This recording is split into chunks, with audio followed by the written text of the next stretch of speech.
I forgot to add myself to the stream. Hi guys, Kim Howerton here, super cash. Did not brush my hair recently. Anyway, just popping on for my weekly hello, but I was in the middle of some things and I thought you guys wouldn't mind. What's going on? Who's got questions? Who's got things? I'm working on a talk right now and taking some notes, and so I've been a little bit mad scientist today. I made a peanut butter flavored creamy with keto chow peanut butter flavor. It was so good. So if you haven't tried that yet, so my for those of you that don't know, I'm obsessed with my Ninja Creamy. It is a very loud machine that turns, I think its best use is really to turn protein shakes or protein related things into ice cream. So I mix, so my base now, I've got my base figured out. Good Culture cottage cheese, because it's the best flavor in my opinion. Here. And then I process in the food processor. So I take the container, dump it in, process it, 2-to-1 cottage cheese to Greek yogurt, plain Greek yogurt. Put in the food processor and then make it completely smooth. And then I put it back in the cottage cheese container. And so it's ready to use whenever I want. It also is a fabulous base for dips and things. So, but my creamy recipe is basically, I don't fill the container all the way to the line, but a serving, I always start with about 75 grams of Good Culture cottage cheese and 25 grams of the yogurt. So 100 grams together. It could be all one or all the other, but about 100 grams of that. And then protein powder, whatever kind of protein powder I want to use. This time I used the keto chow peanut butter. I didn't use the whole packet. I was like, oh, there's a lot in here. So about 30 grams of protein powder. So really any protein powder. I use PE Science or Keto Chow. They're both a combination of whey and casein. And casein, something involving casein is the best for baking and for creamies, in my opinion. So I only really stock, except for one that I got because of the flavor. I stock either Keto Chow or PE Science. Those are my two brands. PE Science has a white chocolate macadamia that is so good.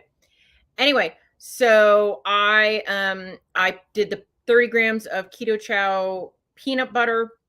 And to amp up the peanut butter a little bit, I had some sugar-free PB Fit, which is just peanut butter powder. I threw a tablespoon of that in. And then that's would be literally thick and sludgy. I had a bunch of almond milk until it's got kind of the right consistency, somewhere around 200 grams, kind of like it's like loose and I can stir it. And then I froze that and I tried it. It was delicious and awesome. And you should do that. Anyway, so, but that's like my base now. That's what I do.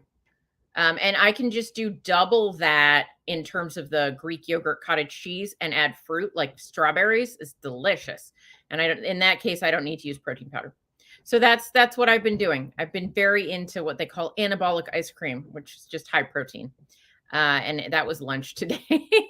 I was like, I just feel like a creamy. So fabulous. Anyway, that is what is happening. I'm glad to be here with you. Hey, Craig, nice. Thank you for saying that. I'm glad that we're here. I just spent $35 on a paper, like an idiot. But, some papers, academic papers, they charge you for, some they don't. Now, if you want a paper that they're going to charge you for, there's a workaround which you can contact the authors of the paper, and they're allowed to send you a copy. And so some of them will do that, but I needed it like today. And sometimes that can take weeks and months. So I was like, fine, I'll pay for it. There was a study on body fat percentage and mortality. It's a meta-analysis here. Again, this is unfortunately a study that you have to pay for, but I'll put it in the notes in case you want to look it up. Is that it? Yeah. So it's in the notes wherever you're watching. That gets you the abstract, doesn't get you the whole thing. But long story short, they found you want very low visceral fat. Not a big surprise. So This study was looking at all-cause mortality. So all the reasons we die. They did try to control for known heart disease. So if somebody came in, they already knew they had signs of heart disease, I think they were excluded. And a few other things. But basically, all-cause mortality means all the reasons you might die. I have a question that I might have to email the authors about accidents, because accidents are included in all-cause mortality, but I don't think that should be included in this study. And I didn't notice where it said it excluded those, but they've got to, right? Anyway, but basically dying of things like cancer, flus, colds. Do people die of colds? Anyway, but whatever, pneumonia, things like that. And so all-cause mortality versus body fat percentage. And it was an interesting study because they wanted to look at it because BMI can be a little misleading, because if you're very muscular, your BMI is not accurate, but body fat percentage more appropriate, because if you're just very muscular, then that's going to be properly reflected. And the surprising result was women had the lowest all-cause mortality at 35% body fat, which is much higher than the fitness industry would have you believe is an appropriate body fat percentage. Who wants to start to guess some of the reasons that might be true, that it is higher than we think it should be? Think about all-cause mortality. Who tends to die more than other people? Older people, right? Right? Not younger people. So is it saying that everyone should have 35% body fat? That's female. No. Because if you're 20, you have very low all-cause mortality, right? But if you think about it, when you're 80 or 90 or 100, does having a little bit more body fat help you weather the storm better?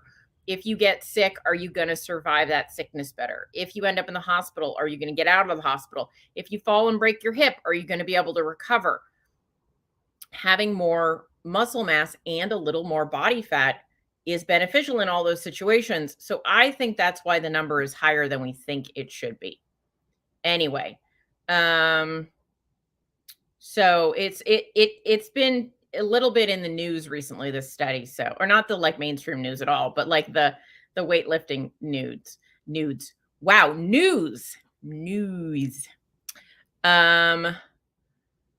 Shay said, have I tried Element in the creamy? I have some grapefruit. They sent some to me.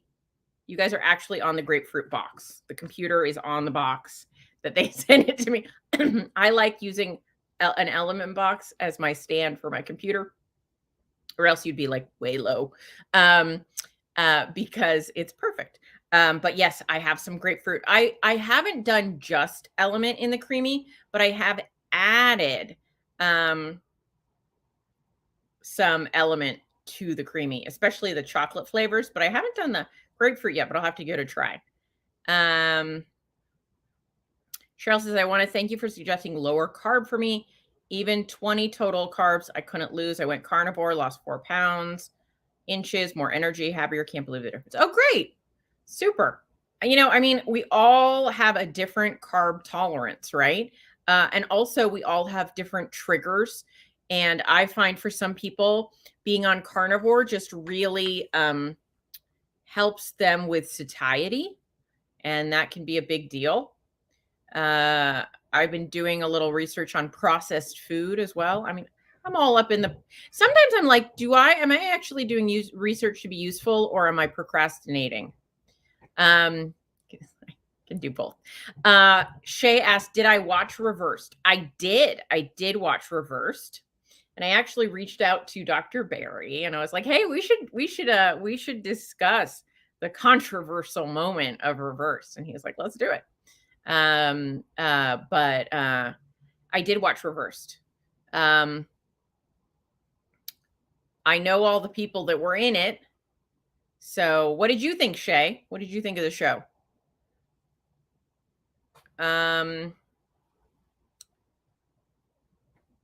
I think that I think that for some people, carnivore is amazing. I think that for some people, it is simple, clean, clear, uncomplicated, and it eliminates sweet flavors, which for some people is exceptionally helpful. I am not a one size fits all girl. So I don't think carnivore is the answer for everybody. And I don't know that TV shows like that are great for nuance, right? And so I sometimes worry that when we're seeing these types of shows, what they're presenting is that carnivore is better than keto, and they don't talk about for what.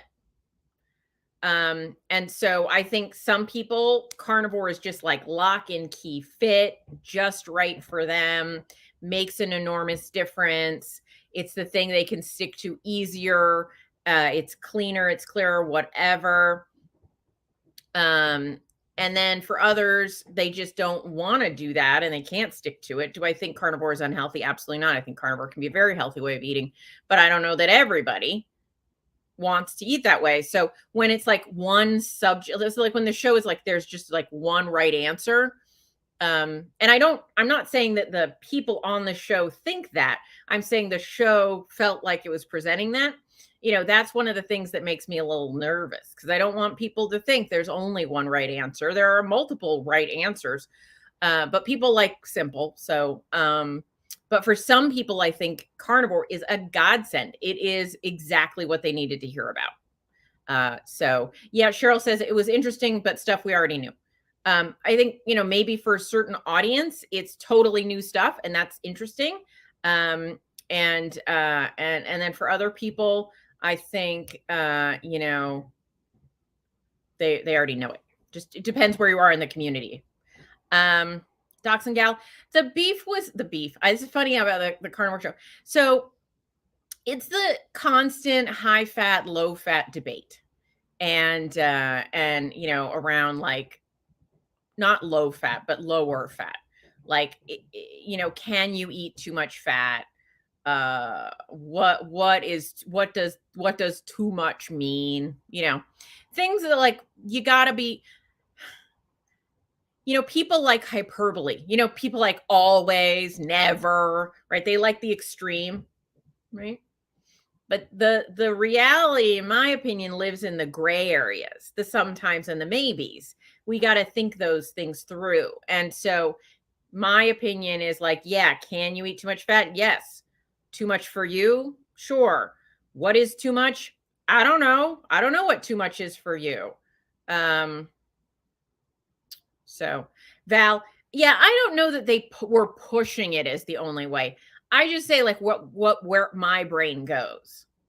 Like for me, I might want to see some people you know, on the same show be like, for you this is better, for you this is better. But it's a week, right? Like what, like, you know, the show wasn't set up for nuance, right? And so I don't think the people on the show were saying, or any of the people on the show were saying you have to do it.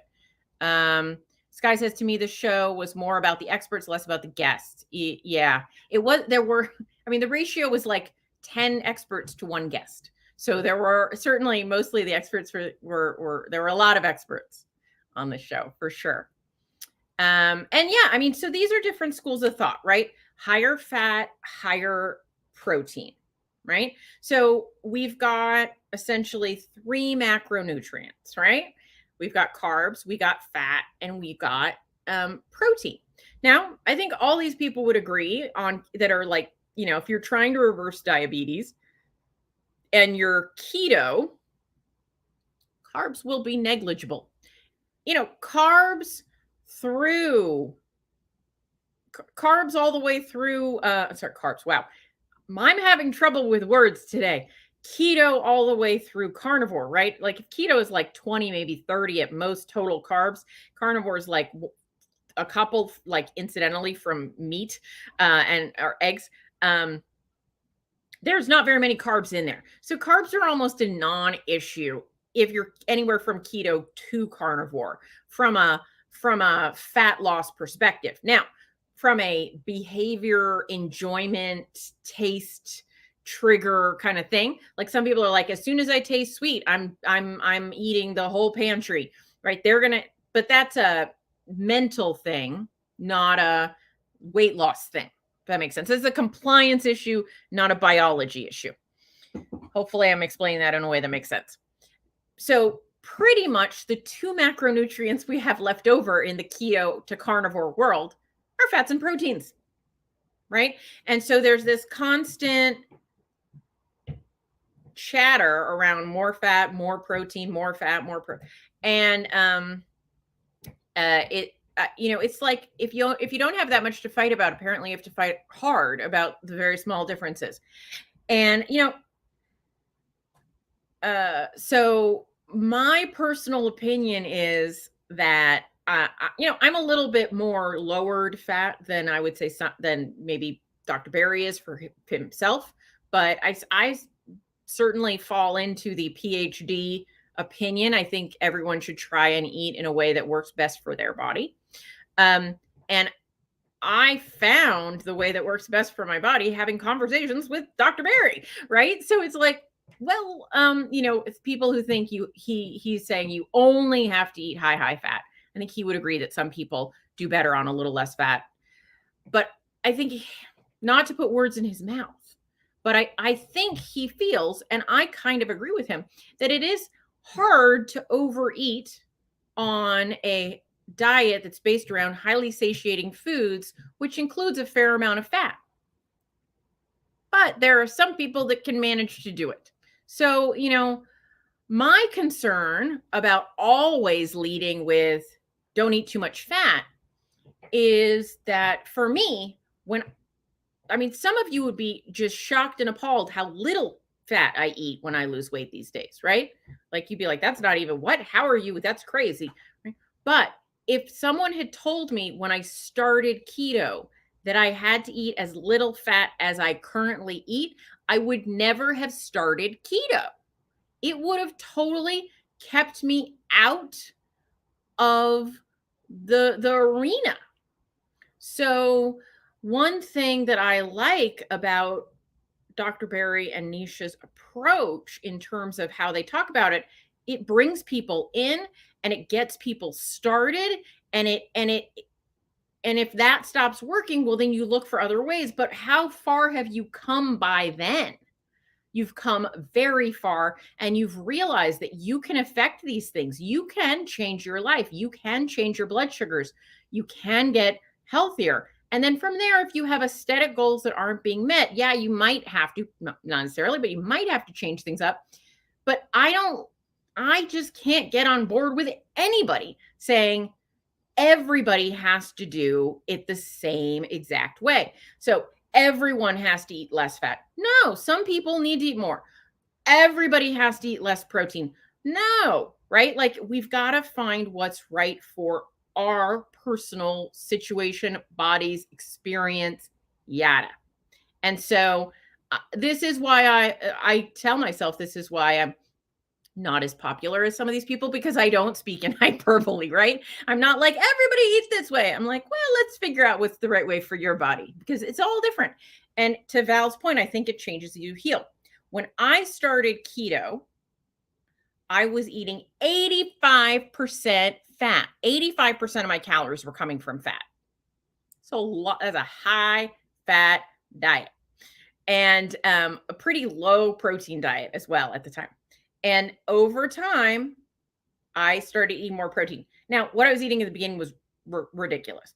But eventually, I went to more of probably like 75% fat. And I felt pretty good. I was getting a little more protein. It wasn't like on the floor. But as I healed, right? I was just talking about this with my coaching clients. I went from a very metabolically unhealthy, large lady with a lot of problematic health markers, right? As many of us did. I'm just looking for something here. And then I eventually became a metabolically healthy person. And I still weighed more than I wanted to weigh, but I was a metabolically healthy person. So what I found out when I was metabolically healthy and fluffy was I had to eat less fat then because my body worked the way the people said it should, right? But up until then, when I was still in a place of healing, maybe I needed that additional fat. Maybe, and also I have serious depression issues. And when I ate less fat, and not enough people are talking about this, when I ate low fat, higher protein, I got depressed. That's not okay. I didn't want to like function and exist. I would rather be fluffy and happy than thinner and catatonic, right? So I don't think we take into account like our mental health as much as we need to. And for some of us, we don't do well on a low fat approach. And so we got to find our own way. Shay liked my dress from that. I think you're probably talking about the one that I took at a picture of in Utah. It is pretty. If I were getting married, I would totally wear that dress. Unless the ship has sailed on a white dress. I'm 46. Anyway, but I appreciate it. I thought it was very flattering too. It's nice when you see a picture and you're like, that's a very flat. Anyway, but in the book, right, we've got metabolic health, right? What are the markers of metabolic health? Here are the markers of metabolic health. There are more. Some of the blood work, points to if you're metabolically healthy, but some of the markers that I like to gauge to is how's your blood pressure? What's your fasting glucose? I'll give you some numbers. So blood pressure 120/80 or below. Are you good there?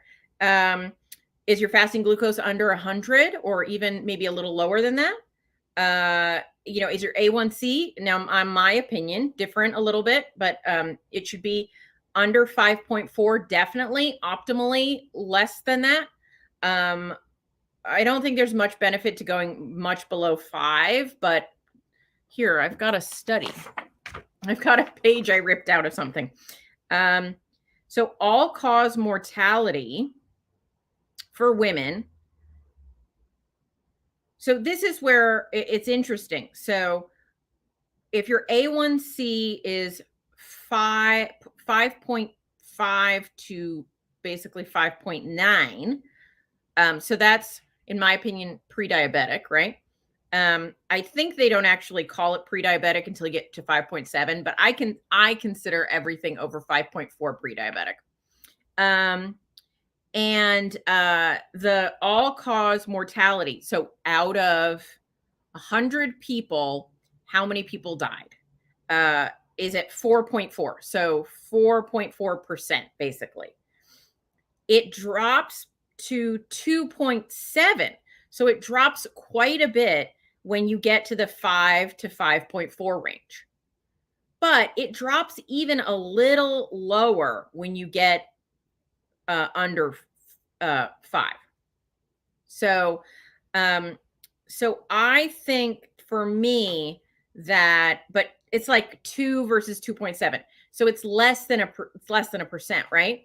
So there is huge benefit to getting under 5 to 5.4 or under, but there's still incrementally more benefit to get it under 5. So that's kind of where my thinking is. It's like, it's not a hard line. It's a gradation. You want your trigs under 100. You want your HDL over 50 if you're a woman, over 40 if you're a man. And you want your waist circumference to be less than half your height. So if you're 60 inches tall, your waist should be less than 30. Okay. And then I also think your C-peptide should be under 2. And your fasting insulin should be, so optimally under 6, but under 7 is still fine. Again, it's a gradation. So those are the things where I'm like, those are the markers I'm always aiming for in myself and my clients. And then we can always tweak from there. And you notice only one of the things on that list was really weight related. I mean, they all like weight related. Yes. Like if you weigh less, you'll probably have lower blood pressure, things like that. But only one of those was a direct measurement of body size, the waist measurement, right? Why do I like that? Because the waist measurement tells you, where you are in terms of dangerous kinds of body fat you might be getting to. Anyway, so that's my metabolic health marker list. And I think all of it matters. Docs and Gals says, as I've healed, things needed tweaking. I needed more protein now and less fat to maintain my goal weight, but I still need high fat for mental health. Yeah, we got to find the right level for ourselves.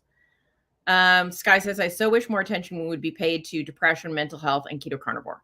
Are you a follower of Georgia Eid and Chris Palmer? Both very good on that topic.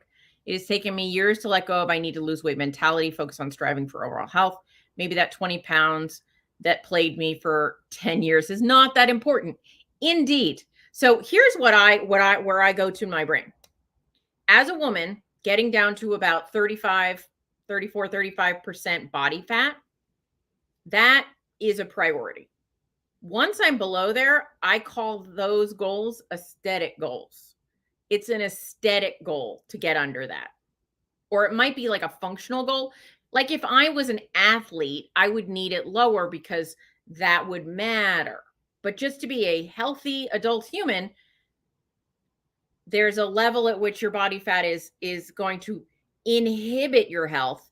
And then there's a number. So there's a bodybuilder. He's not keto, but he is a PhD, very smart. And he said, look, if my clients are under 35, if my client is under 30, a woman, under 35% body fat, we don't make body fat her number one priority.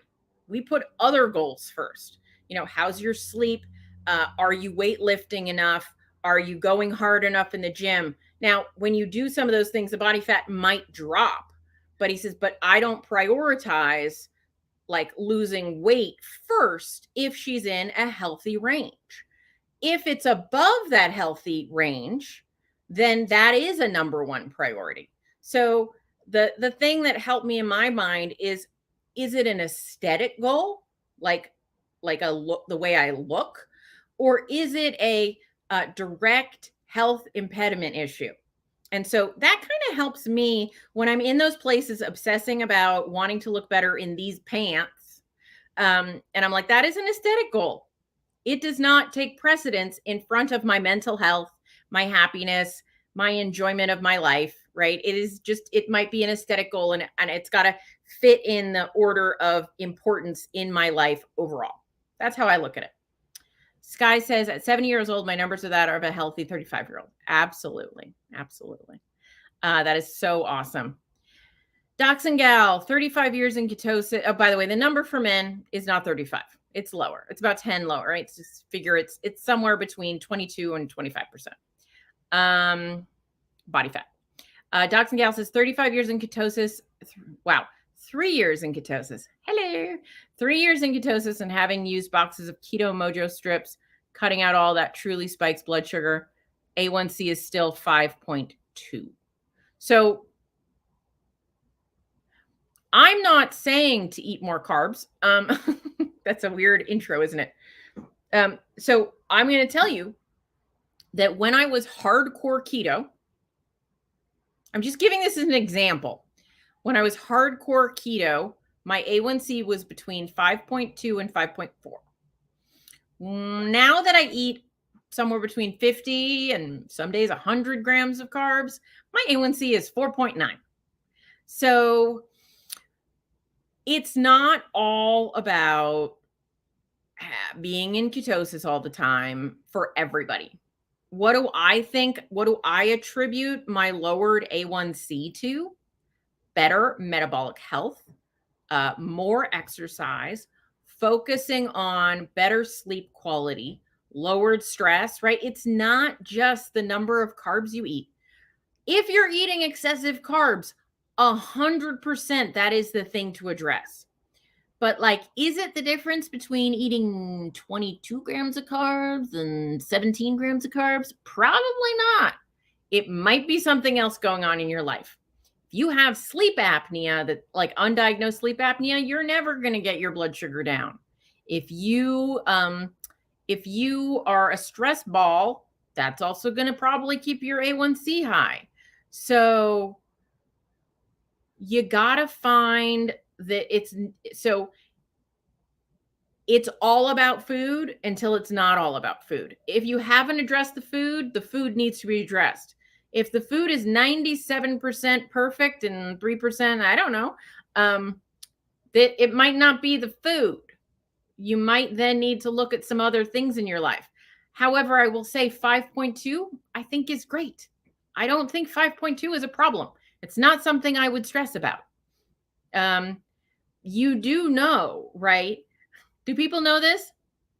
They put everybody knows that metformin is one of the most popular and well-studied diabetes drugs. It helps lower blood sugar. But did you know that when they putting somebody on metformin versus having someone take a 10-minute walk after every meal, the walks won in terms of better blood sugar management than the metformin. Now, am I saying don't take metformin? No, but I am saying we overestimate certain interventions, the importance of certain interventions, and we underestimate things that seem really simple. So Docs and Gals says, I keep thinking the day will come and I'll set some exercise goals. I make sure I get 4,500 steps a day. I would suggest maybe 4,500 isn't enough. 4,500 is fine for a low day, maybe, but you should probably be getting more like 6,000, 7,000. Kind of keep pushing that envelope. So what if you took on a challenge that after every meal, you'd go for a 10-minute walk, in addition to how active you are now? I bet you might see some change in your life. Might see some people who are still, I don't think you still have excess weight, but some people might see the weight go down. Some people might see their blood sugars improve. So taking that time to be active can be a big benefit for a lot of people. So, you got to do all the little things, not all of them, got to do some little things, right? Right. I'm going to share with you guys, I'm in such a better headspace than I was for a couple of months. It's amazing. You know what I did? I said, this is probably a really bad time to try to lose weight. It's making you crazy. I'm just going to be okay with the fact that my caboose is a little wider than I want it to be this month, right? Have I gained 20 pounds? I have not. Maybe I should just be happy as myself right now, and I can have my aesthetic goals back in a couple of months, right? So I just want to say, please prioritize your mental health. Please. It makes it so much better. Don't be unreasonable with yourself. I can be mean to myself. Anyway, hey, Sky. I'm the dork a couple of weeks ago that didn't understand 80-20. There's no reason you should have known that. Honestly, I just gave up. Pressure is off to meet numbers, and now I look for 1-to-1 and call it good. That sounds great. That sounds great. We're all a little different. I am a tracker. I like to look things up on my app and things like that, and not everyone is a tracker. But, I think some people have a thought that we all just know the same set of rules, and there's more than one way to accomplish everything. And so you got to eat in a way that works for you. I think if you're eating at least a pound of meat a day, you're probably getting enough protein. And then just go from there. That's an easy thing. Not that I'm saying that's all you should eat, probably need more than that, but minimal amounts of protein and everything like that. So,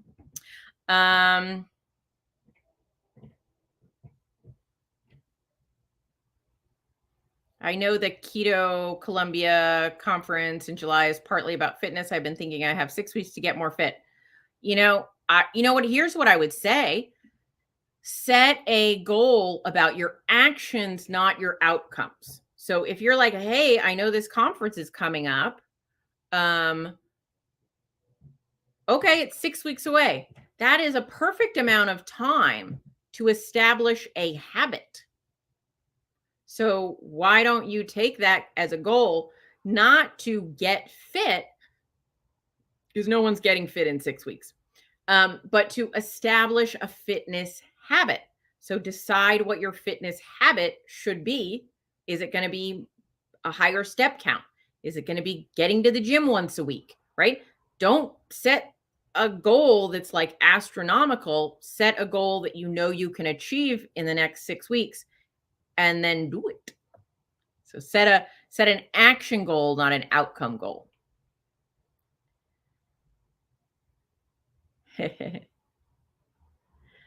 Yeah, I mean, I use my ultimate like outcome goals to set my action goals, but focusing on an outcome is depressing for a lot of people. Some people it's not, but I would say, your actions should be set based on your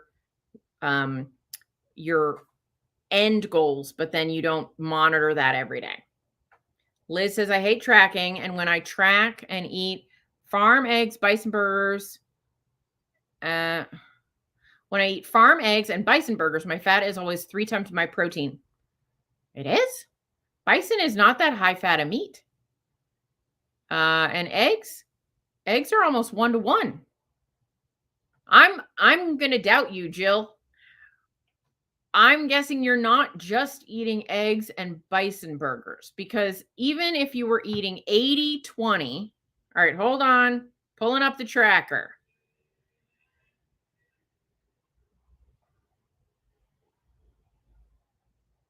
All right. Farm eggs. Search eggs. No. Okay. Boiled eggs. Let's go with 8. 8 eggs. Then we're going to go with bison. Ground bison. This does not give me a fat percentage, but we're going with this one. And I'm going with a pound. Okay. 8 eggs and a pound of raw ground bison. Oh, no, that was servings. It's wrong. Hold on. I got to edit this one.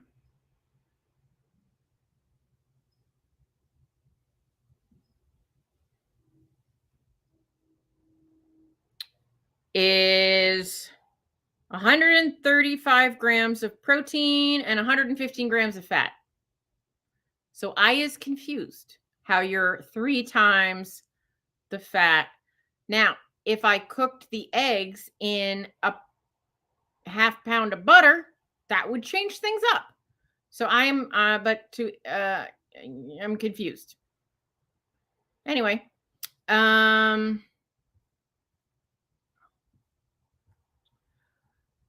docs and gals, I will set an action goal. Yay. All right. Stephanie says, all right. People are celebrating who they are. I appreciate you. Teaspoon of butter. Yeah, Jill, I think there's some confusion. I'm totally confused. I'm going to let me try and find the highest fat bison I could find. Bison, what cut would that be? Let me see if I can find a higher fat bison.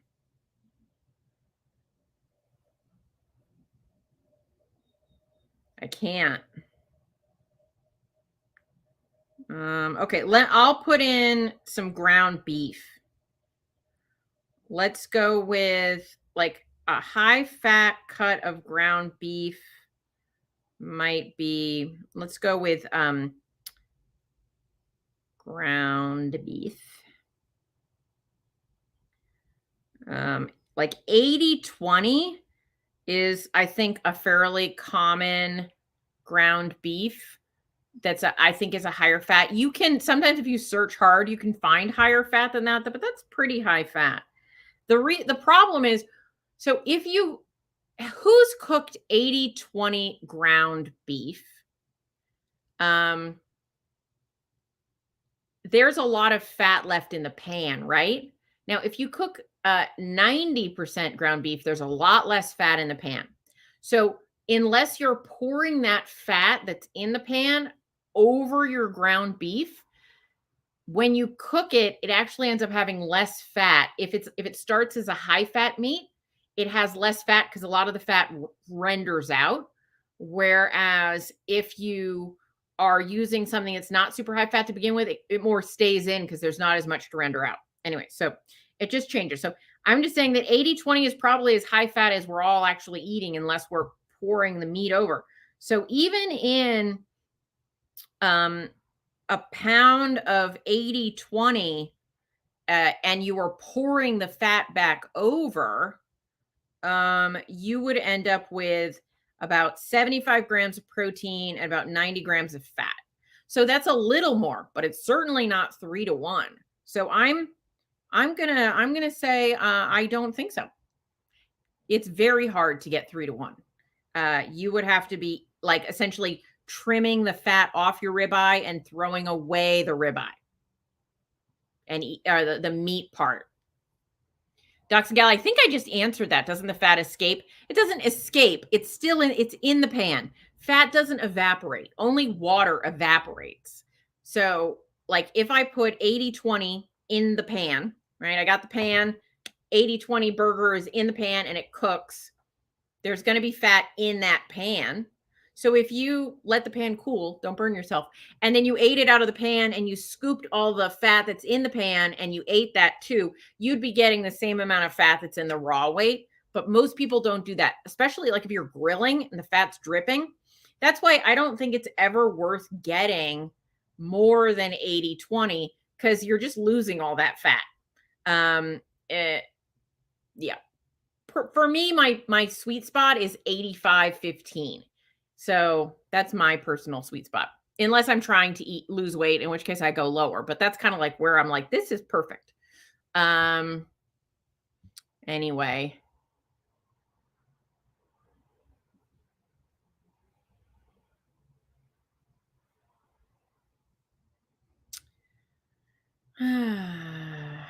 All right. That's what we got. Busting myths out here. I like math. Do you guys know that my job as a freshman in college was that I taught people how to take the SAT. And this was back before you could use calculators. So you had to do math in your head. That's my claim to fame. I'm good at not anymore. I can't remember anything anymore, but I used to be good at algebra in my head.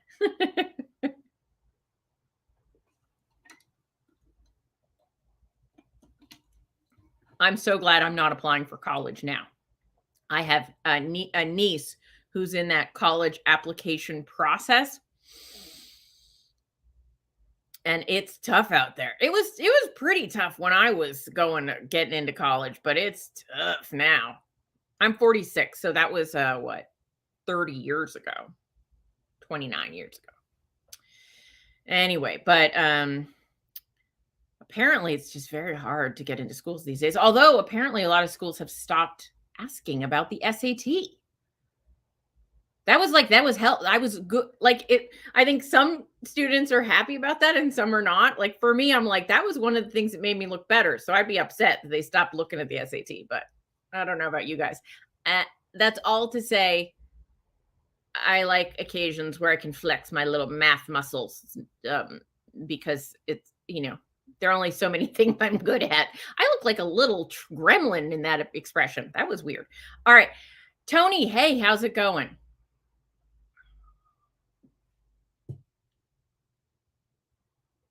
Jill, wow, you went back to finish your degree at age 50.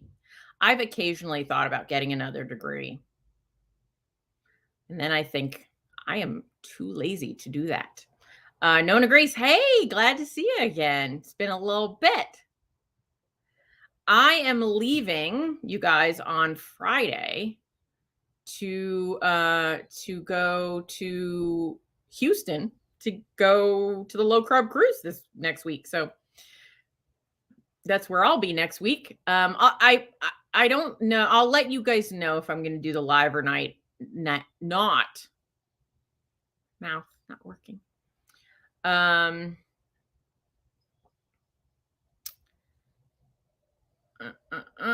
Sorry, I'm blankly looking at the questions.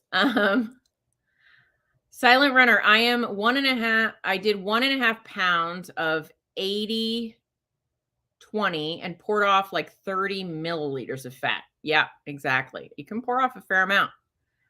That is when I gained my weight, stressing in school and working. Oh, yeah. Schoolwork makes it very hard.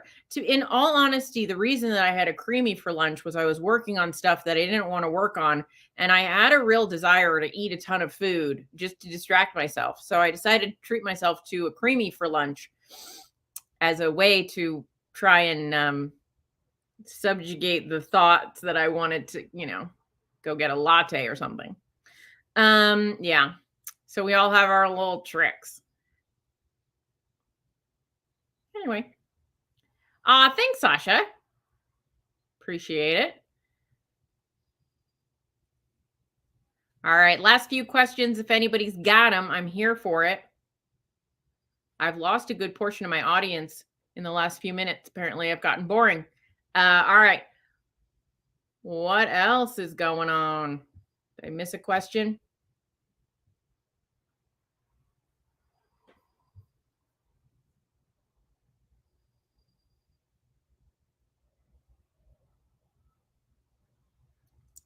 So who else will be on the cruise with me?